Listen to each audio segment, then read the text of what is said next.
Welcome to the Spiritual Health Expert Podcast, a space dedicated to teaching you how to achieve health and happiness through a holistic and spiritual lifestyle. I'm Corbin Chase, your host, spiritual teacher and holistic practitioner. Joining me today is Heather Guernsey, intuitive energy healer and womb worker, along with her partner, Dean Sheehan, experts in expanded intimacy and intuitive couples coaching. In this episode, we will explore the spiritual perspective on intimacy, bonding, and sex, and how adopting a holistic and spiritual approach in this area of your life can enhance your overall well-being and sense of wholeness. That was a great intro. Thank you. Yeah. I wrote that earlier. It's fabulous. So would you guys like to share with us a high-level overview of what you do, why you're passionate about it, and kind of ground the work for the listeners? Well, yeah, I mean, from my end, I guess it's just like living your best life, essentially, you know? Like it would be sad to kind of go through life without seeing how expansive it can be, especially in like partnership as it pertains to intimacy. Yeah. Yeah. Yeah, Dean's been really amazing at just dropping right in.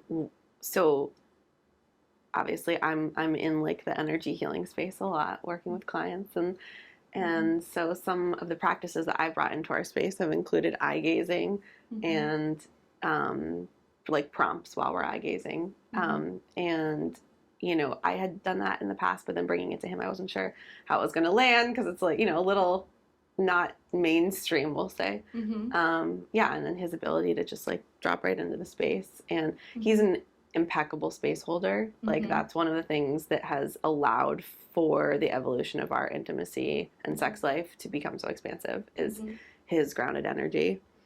But yeah, there's so many directions we could go. I feel like. Yeah. Well, so, you know, Heather, you being a spiritual worker, a holistic practitioner for your work, how did you become so passionate about exploring intimacy in this way with your partner, and why is it so important? Yeah, that's a good question. I feel like I'm a Scorpio, so I've always been like a very horny woman. Like the rumors are true. We're all really horny. And so I've always like talked openly about sex even before I was like, I had my kind of spiritual awakening and fell into this work. It was like, I led with, I don't have any fucks to give. I'm going to share this. And I noticed that even sharing in a not very conscious way about that allowed women to feel comfortable talking about their own experiences. And I like, that's a big deal. I think, because the more we share, the more we learn, you know, you're not alone if something's going on and, you know, things like that. So I've always had a high sex drive and like no filter essentially. So like, it's funny to look back and, you know, realize of course my work was headed in this direction. And then in terms of like in our space, I guess in my previous relationship, I was learning a lot conceptually about what is possible through sex and like in Tantra, like I learned, I heard, I read, things were being told to me, but in no way was I experiencing those things with that partner. The space never felt safe. So it was like, it's an interesting contrast. But my mind was like, well, I want that. My body was like, I want that. And well, that's what's possible. And so, you know, after that breakup and I went through, you know, a bunch of healing and was not looking for love. That was when Dean came into my life. And then, then the concepts that I'd kind of started to become aware of organically were able to come out in our space. So, and then we could do things like eye gazing and we call them intimacy practices. And sometimes they end in sex and sometimes they don't. There's never any pressure, but yeah. Did I answer your question? Yeah, you did. Okay. And I love what you said about what's possible, because I feel like there's like this norm where people like porn kind of dictates expectations for both men and women, and it's not real. And I think that people don't even know what is possible, you know? And then you can add on the layer of like, women could be like, well, that might be possible for me, but then how could that be possible for my partner? And then the thought of doing it even together is like, they probably don't even get there. So can you touch upon what is possible? Like just opening the door, giving people permission to like realize what is possible for them and achievable? Yeah.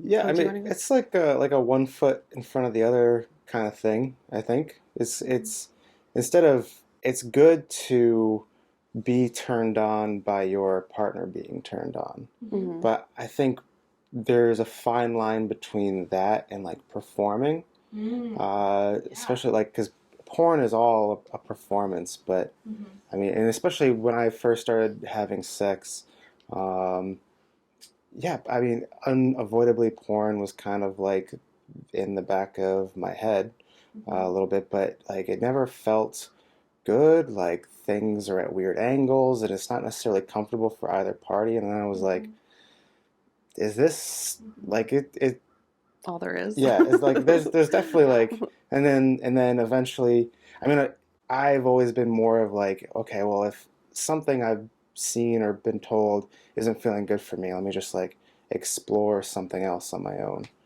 Um, yeah, and yeah, so it's more like with what I'm saying, like one foot in front of the other. It's like oh, like what feels good for me and what seems to really feel good for my partner, and then just even if it's something for like a few moments where you're like, oh yeah, like that was really nice, like I really like that, you guys. And communication I I was think just is gonna another say big that. one. Yeah. Yeah. Being comfortable to communicate what's working and what is not working. And that's a really vulnerable thing, I think, for a lot of people. And it's part of the deconditioning of, like, we've all been so heavily conditioned by Hollywood, by the porn industry. This is what sex is, this is what it's supposed to look like. And there's so much that shuts you off from. And, like, so one of the things, because you were asking what's available, one of the things that has become available to me through essentially sexual healing, like healing my body in our space, is vaginal orgasms. Like I had never really had like cervical or G-spot orgasms until I was with a Dean. Good job, baby. Yeah, just and so it makes clitoral orgasms feel like a bike with training wheels on. Like it's just it's like, oh my God, women, if you begin, like if you know what's available, you're never gonna go back.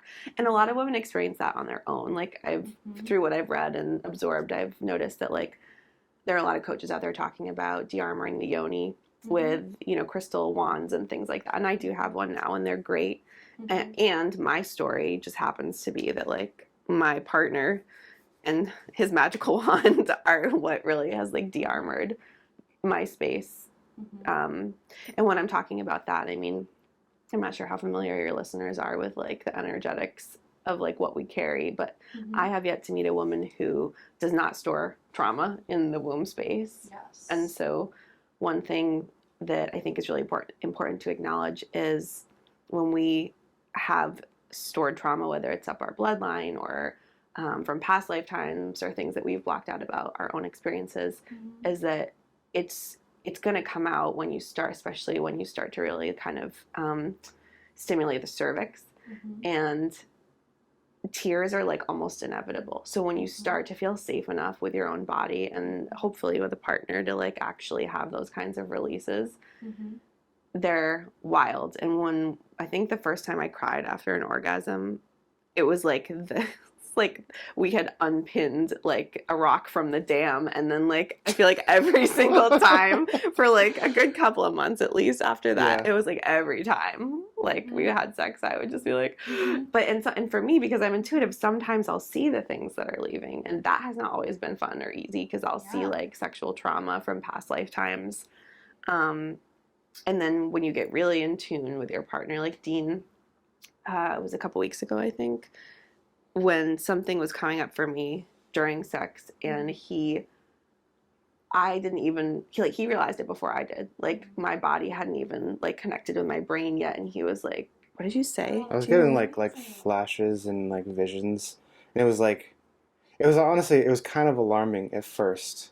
Like I like saw like a sexual trauma being played out, like especially like while I was making love to my partner. I was like, whoa, what the fuck was that? Like, and it was yeah, and especially because that's not some like our sexual space honestly has probably been one of the safest of all of our spaces together, you know, Mm-hmm. whether we're just like hanging out Yeah. or anything else. So yeah, it was a little alarming, but um, then she started crying, and I was like, oh, okay, like, Well, I think you said it before I was even, yeah, or like maybe I was starting to cry, and you said something um,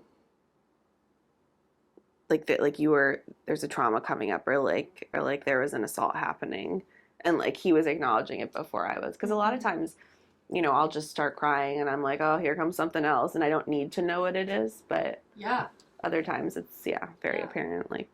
yeah, Yeah. Sex as a gateway to healing is kind of Yeah. what you're talking about, and Yeah. that's like amazing. It is. That's so cool. absolutely. And it's intuitive, which is where like the spiritual layer gets put in, where I feel like when you do start having sex and you are thinking about porn and performing, and then you're like things just feel funny, you kind of hit a wall, and you have to like look within and be like, okay, what my sacred feminine, like what creativity within me is going to come forward to express my masculine in this way, and then what feels good. That's where the intuitive layer comes in.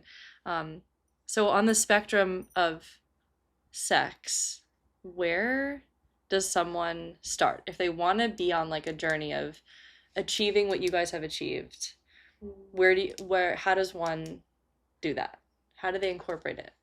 Can I Yeah, of course. outside the bedroom is like where it has to start. I feel like I agree. you Yeah. have to start working on yourself and looking at the things that you're carrying. I'd been on a healing journey, like a very like acute, focused, active, actively working on myself and my energetic baggage for 4 years, I think, before all of this was really coming up to be able to work through with Dean. So I feel like, not that it's going to take 4 years for everyone before they can access this, like, of course not. But I do think that, yeah, basically starting, whether that, if you're someone that's greener to this and it's just therapy at first, or finding a practitioner to help support you and, yeah, in clearing out. Because the more you clear, the deeper you're allowed to go, is what I found. Like, the more shit you let go of, the deeper the layers. We're just these onions at the end of the day. And yeah. Yeah. Yeah. Well, we're going to be quoting that. I love that. I Yeah. love it. No, like 100% though. Like the key to unlocking your pleasure is getting more acquainted and letting go of your pain, Mhm. for sure. Yeah. So if I'm looking at, a lot of my audience are people who are exploring spirituality and then trying to layer it into their lives in all sorts of ways. So if you are someone who is on a journey towards trying to figure out how to live a more wholesome, fulfilling lifestyle, the area of sex and relationships is a huge pillar of your health, and it does affect everything about you. So it does start with the commitment to wanting to get to know yourself better, creating the space to be able to observe and watch and support someone else, your partner, go on the same healing journey. So then you're kind of healing together. You're spiritually maturing at the same time. And within that special bond and like kind of like agreement, you can then explore outside of the bedroom of, okay, we're committing to growing in these ways. We know that by growing in these ways, we'll have better sex. Yeah. And you don't have to push for it either. Yeah. Like yeah, you don't have to force it. It's more of like even as a man, it's more of an opening, I think, to it. Yeah. Yeah. It's organic. Yeah. Yeah. Okay. Yeah.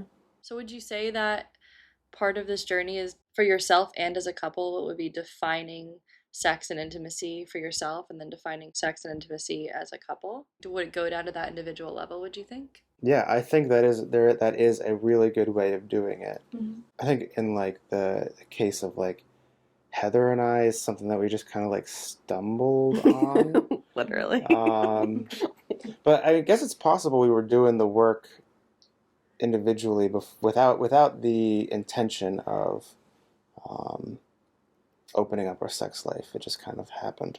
Yeah, I mean, I was definitely years into a journey of like the energetic release work, and I knew that I wanted to attract a life partner, and I had the awareness of like what might be possible, especially in the bedroom space, but I wasn't like setting out to like go find him, I was very much like yeah, I was in a process of healing and like allowing and not actually like hyper focusing on him.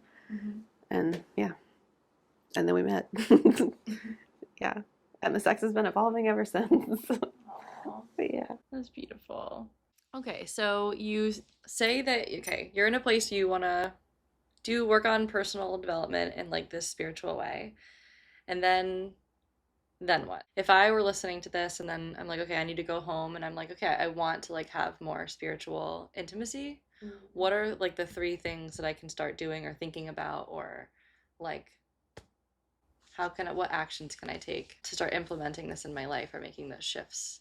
I feel like this goes for both male and female partners, but especially for women, is explore your own body. Mm-hmm. Know what, like, start, like, explore it with an open mind, curiously, to see what actually might be available to you from a pleasure standpoint. Because, like, that's the only way, I mean, we can't expect our partners to, like, you know, Mm-hmm. I mean, it has happened for me, like, but we can't expect our partners to know our bodies better than we do and to give us more pleasure than we can actually cultivate within ourselves. Mm-hmm. So I think that's a big one. Is, and for women that could look like working with a yoni egg or a yoni wand. Mm-hmm. Always make sure they're ethically sourced and don't have like microplastics in them. Yes, very important. Thank you for that disclaimer. Yeah. But yeah, really getting to know yourself and like opening your mind to the possibility that pleasure is so much bigger than just an orgasm and chasing a means to an end, because it's so much more than that. Do you have anything?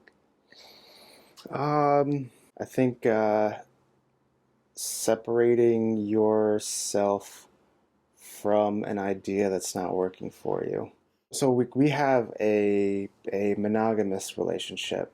So if it's like going out and exploring lots of people that don't make you feel safe, it's like breaking up with that habit. Or if you're not the kind of person who feels like monogamy feels good for you, it's like being honest with yourself and those you come across, of what it is that you are trying to explore in your sexual development, I guess. Uh, because that level of communication and honesty with yourself, I think, is what is the first step of like opening the door to what it is that really does feel good for you. Mm-hmm. Yeah. Okay. Yeah. I love that. So one, know your body for both men and women. Mm-hmm. Know your blockages, know what may be possible, do some research. Two, be honest and open about your sexual development and your goals. And then three, is there something like, you mentioned the eye gazing, how, if that could be like a third thing to actually try together, Yeah. how would you go about that? Yeah, so if you're already in partnership and you want to try this practice, I would recommend starting, I say go for 5 minutes. Okay. It may feel like a lifetime. You can work up to like a half hour. I think we tend to do like 10 to 15 minutes, like usually in silence.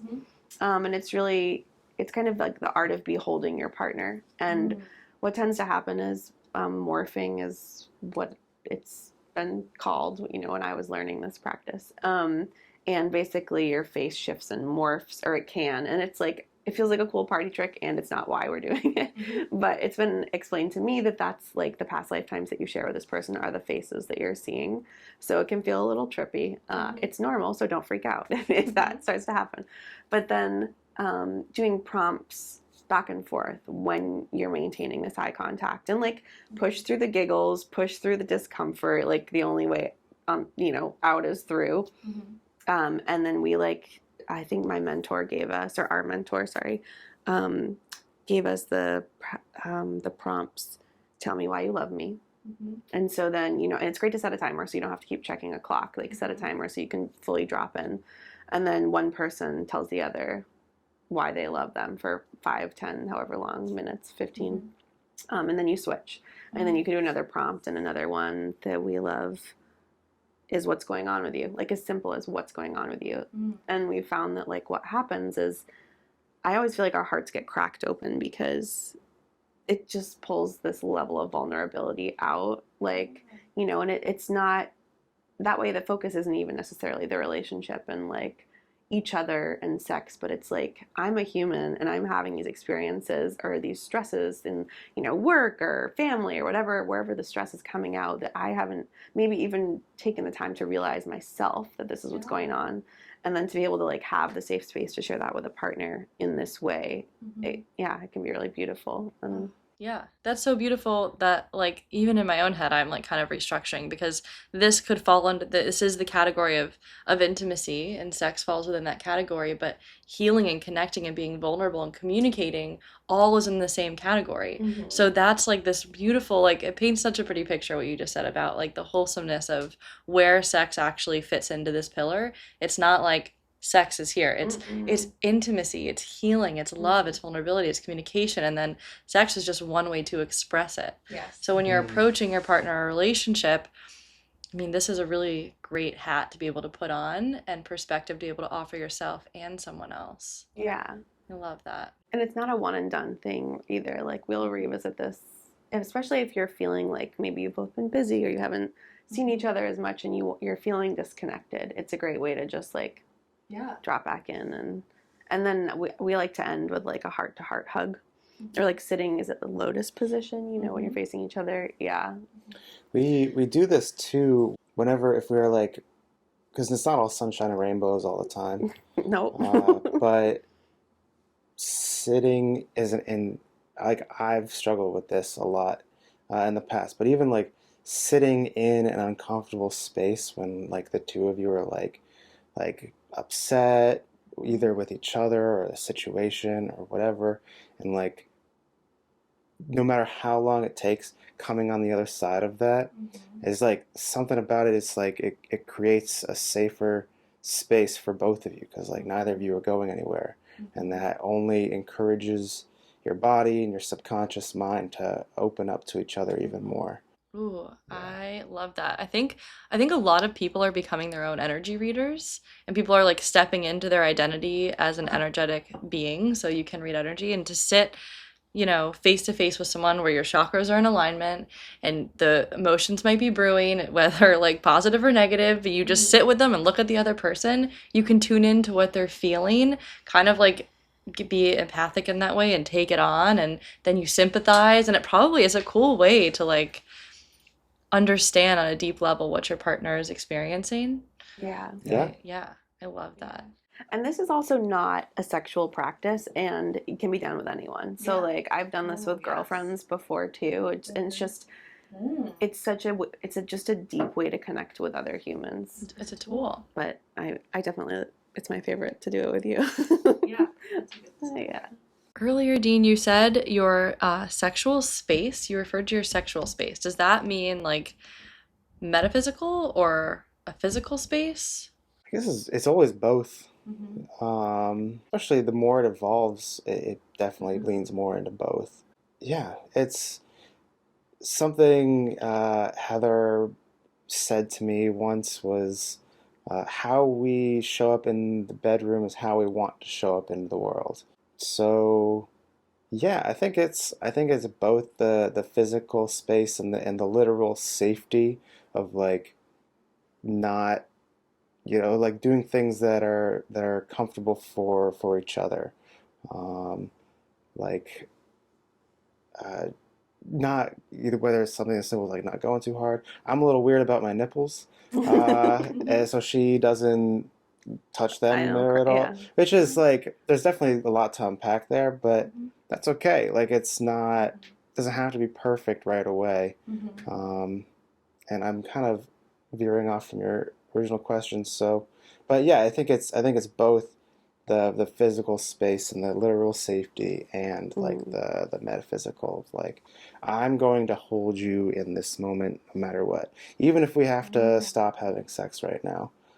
That's totally fine. Okay, so as a man stepping into your masculine during intimacy, what does holding space for her to be in her sacred feminine? Like I'm sure you guys on some level, especially because you're energy healers, how do you move through the masculine and feminine? Or does it switch? Are you sometimes in Dean you're feminine and you're more masculine? Well, we have both energies in all of us, Mm-hmm. and I think it would be silly to like not use both hands, Mm-hmm. you know? Mm-hmm. Uh, Literally. yeah, literally. I guess are you In aware in of like our how that shifts yeah, between you guys? in our dynamic, my energy is typically more masculine. In the Uh, bedroom, I feel like it always is. well, yeah, yes, but also there is like a feminine touch to it. Like in order for me to feel Mm-hmm. my own container, there is a little bit of feminine energy in there of like reading the room Yeah. and going with the flow of like what Mm-hmm. feels good and what doesn't. Yeah, your Um, intuition comes yeah, through. Mm-hmm. Yeah. exactly. Mm-hmm. And I don't know if this is like accurate, but I associate that with more of a feminine energy. Mm-hmm. Yeah, Yes. yeah. Mm-hmm. So I think yeah, it's hard to separate the two in my mind. Yeah. Well, I just meant kind of like as they shift, maybe one's, 80-20 and they go 50-50 and then, Mm. 60-40. Yeah, But I think it's great to hear a man talk about this because every man experiences this, everyone does.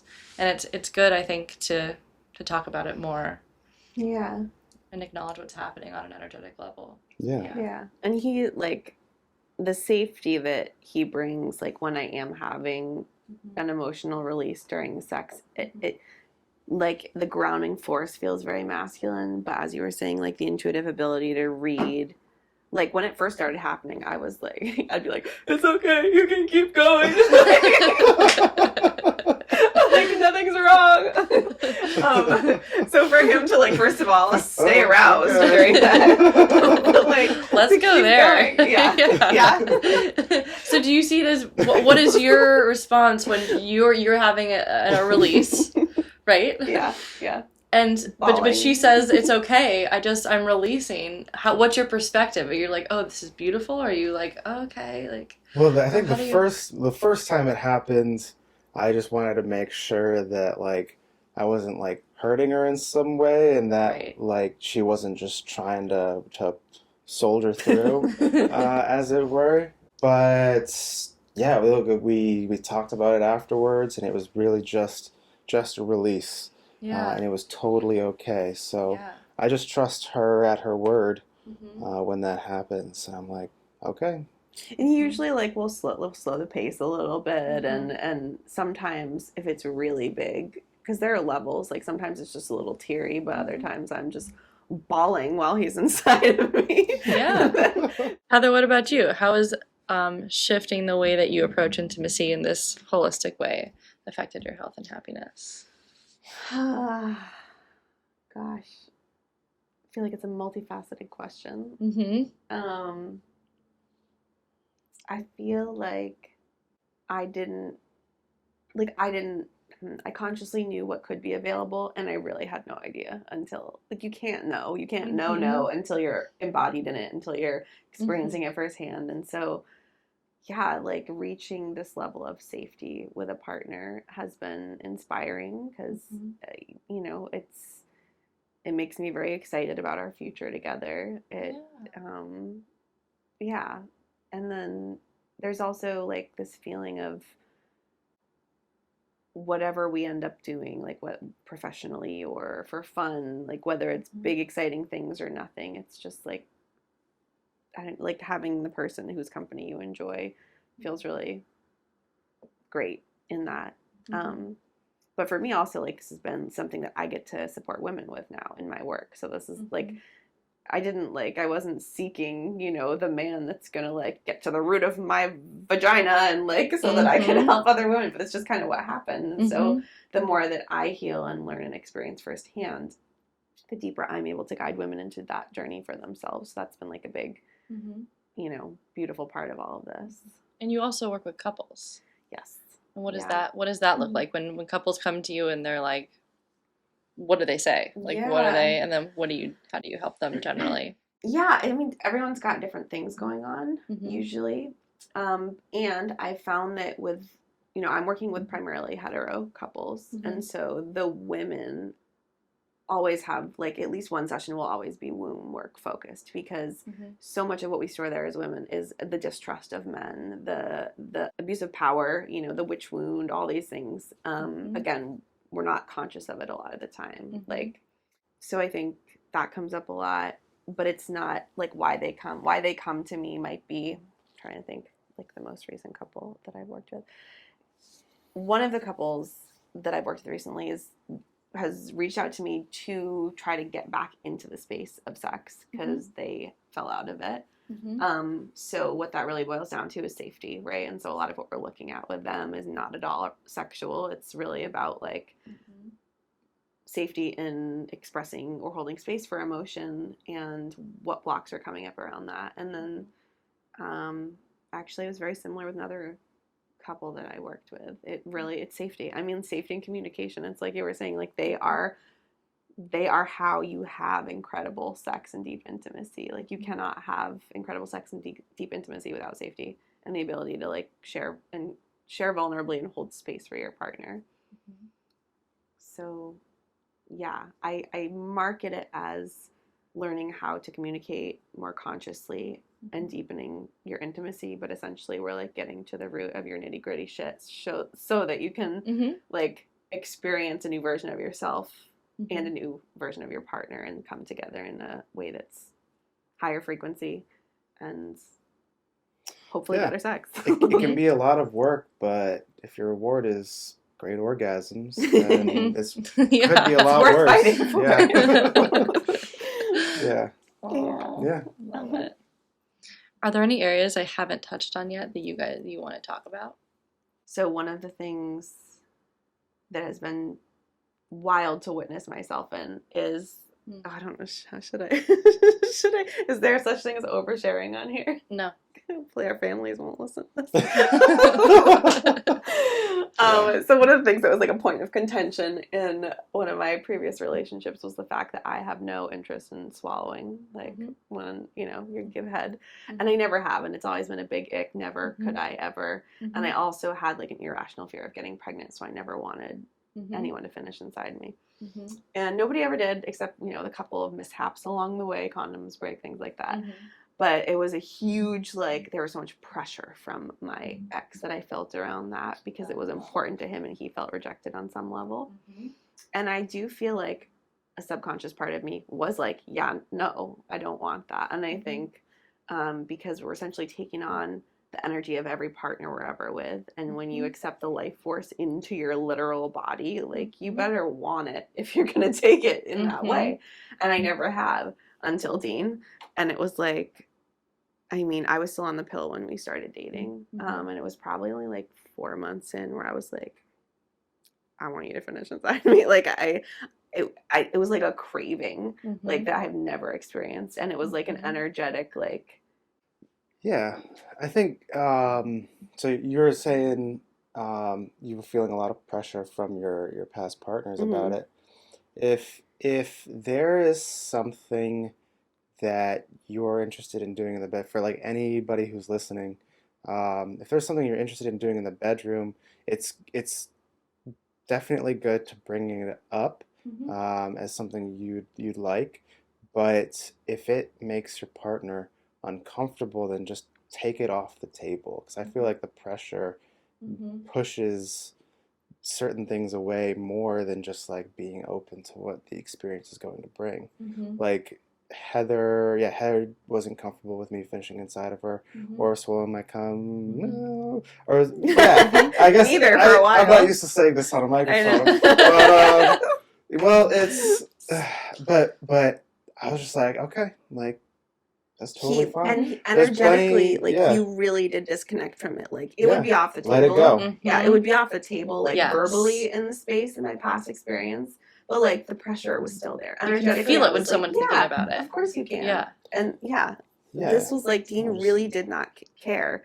And so, organically, I just enjoy what's there and what's feeling good in that moment. Yeah. And who knows where things will lead, just don't expect it to get there. Yeah. And it honestly, your experience, you might find something you like you didn't even know, or it happens in a way that's better for both of you, or what have you. You just that's I think where the masculine meets its feminine is like just Mm. be good with it. Just Yeah. be good with it. Enjoy what's good. Accept your Yeah. partner as they are. That's part of the love. Yeah. Yeah. And I feel like if there's something that you are really not getting, obviously, that you really want and you feel like you really need sexually, then that you need to have more conversations about that and like figure out a way to navigate it in a way that's authentically comfortable for both partners. We haven't run into that, so I don't know that I could speak to it very well. But Because we just want connection at the end of the day. yeah, I think that's what it's all about. Yeah, I think that's why defining sex for yourself and creating like your own definition as a couple is so important.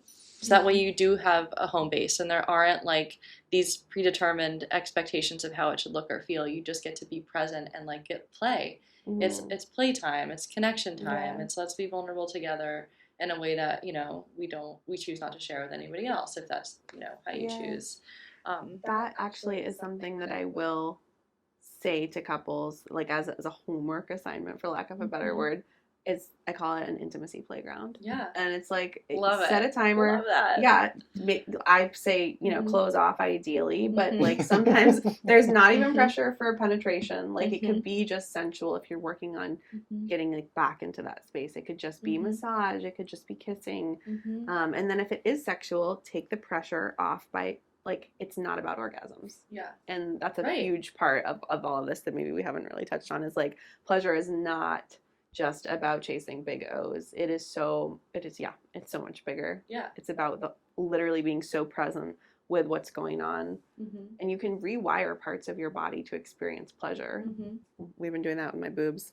Yeah. Yeah. That's amazing. That's like what we're talking about, bigger picture of like, it's not the sex category, it's the intimacy category. Yeah. And if you can be open enough and your partner can be open enough individually to let each other in, then like the physical touch should just organically happen. You'll just want to like hold their face and then further and further and further. Yeah. That's where it starts. It doesn't need to start with sex. And Heather, I think I love what you said about how each time you are intimate or have intercourse with another person, you are letting their energy into your body. That is also being an energy worker, something that I've known for a long time.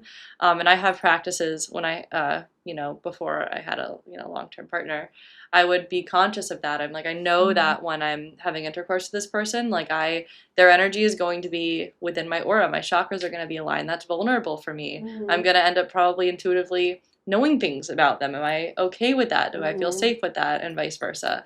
And we're going to have a cord, and how do I cut the cord afterward? And sage myself after, and all of the things. Yeah. Like that's energy hygiene in this department, I think, is really important and not talked about. Yeah. Do you have any tricks to share?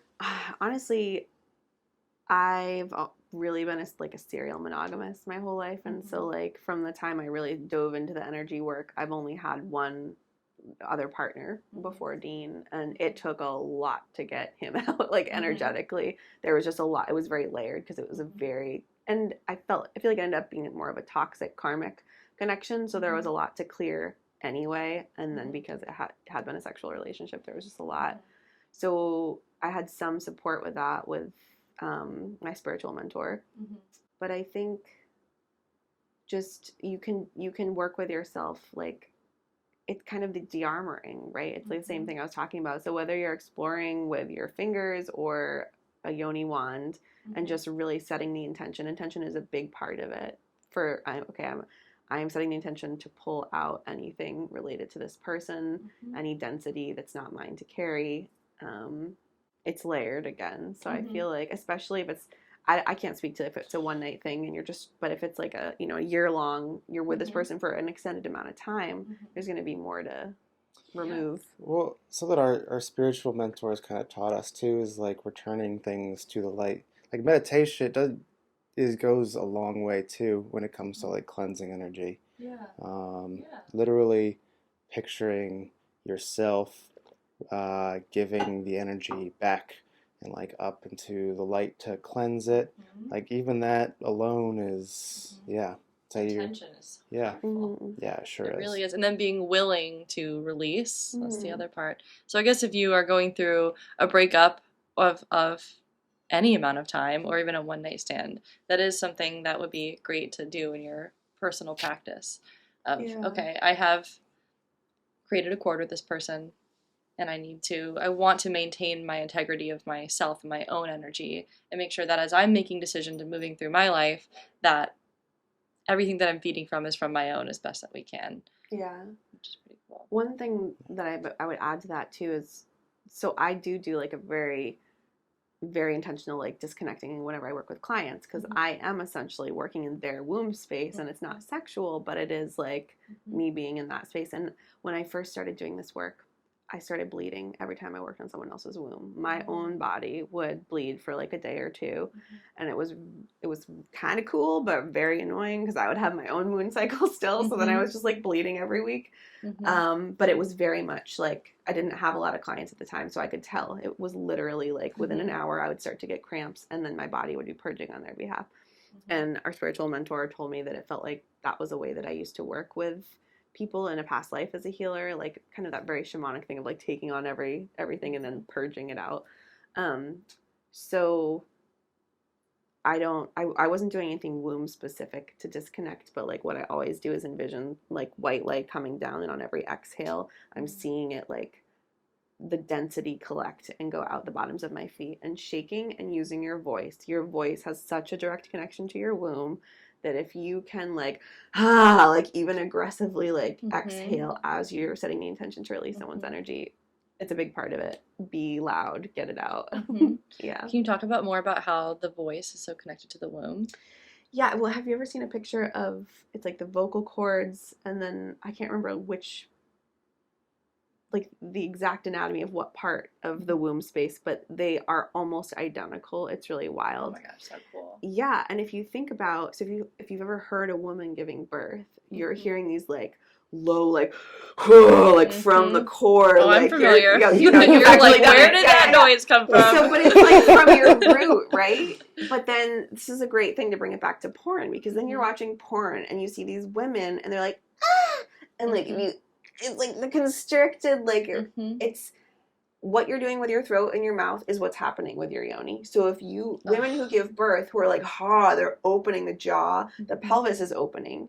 When you're up here, like, making, I'm not going to actually make like porn noises, but like it's closing. And so you're tightening and there's tension down there, and that's not going to offer as much pleasure. So that's like the most interesting way that, like one of the most interesting things about the connection that I realize is like, what we're doing here is what we're doing here. So like even if you're having sex and you're noticing you're carrying tension in your jaw, like take a beat, take a breath, and then like just try to relax, or ask yourself, what am I holding tension really here or here, and which one is like mimicking the other, and why. Oh my gosh, that's amazing. So you want to find what your sex voice is. So for women listening, this is your homework. Yes. Figure out what your sex voice is. And if you find that it's a barrier to actually make the noise you might want to make because it might sound this or that, that's the deconditioning. That's the why can't you be your authentic self? Yeah. That's where the healing comes in. Well, even as just a witness of that, like, evolution. Yeah, and in our evolution, like you had, like I was doing absolutely nothing different. But you were doing this like low hum, like and then I was barely doing anything, and then you were just it's kind of like figuring out energetic orgasms. It feels like it was close to that. Yeah, because I don't know where I got this visualization from, but if you're using your voice and envisioning all of your energy moving down into the womb space, like if you almost if like there's sparkly sexual energy, and you're seeing it with every inhale and exhale, pushing it down to the womb space, but also humming at the same time. So like inhaling and then and you're just and being okay, because it's not what we're conditioned as like sexy noises, right? I'm not like I'm like God bless this man, but it's actually like it amplifies the sensation, and like, and it honestly, it makes me orgasm faster. Like if I choose to do that, and it's not like I don't always also do it. Don't push. Don't push. You have to relax. I used to get with my ex, and it's only happened like maybe once, I think, in our space. Like I used to push for orgasm so hard I would get like tension neck headaches. So I would like push for this orgasm and then I would immediately like not even be enjoying it because my body had been like so tense the whole time. Whereas it's breathing allows the relaxation again and like the opening and the like just literal relaxation in the muscles down there. And so it's almost like then the orgasms are like sneaking up on you from this place of surrender, which is where they should come from because we're literally surrendering to the pleasure rather than like you know, Hollywood teaches me that I'm supposed to be a slip inside after a man looks at me sideways and why am I not coming after 30 seconds, right? Yes. So yeah, I could talk about that for like a whole hour, but we won't. No, I love it. This is so important. It's so important to talk about. It's important to understand what the possibilities are. And I mean, if you want to be holistically and spiritually happy, the intimacy piece is part of it. Yeah. And there's so much that we need to know. So I think we should do another podcast in a few months and catch up on all the things that you've learned. Great. We will link Heather's social media page, links to crystal wands and other tools that we've mentioned in the notes. And you can ask questions on Heather's page and also mine at Spiritual Health Expert. Thank you for tuning in. Thank you for joining us. Thanks for having us. Thanks for having us. Yay. Yeah.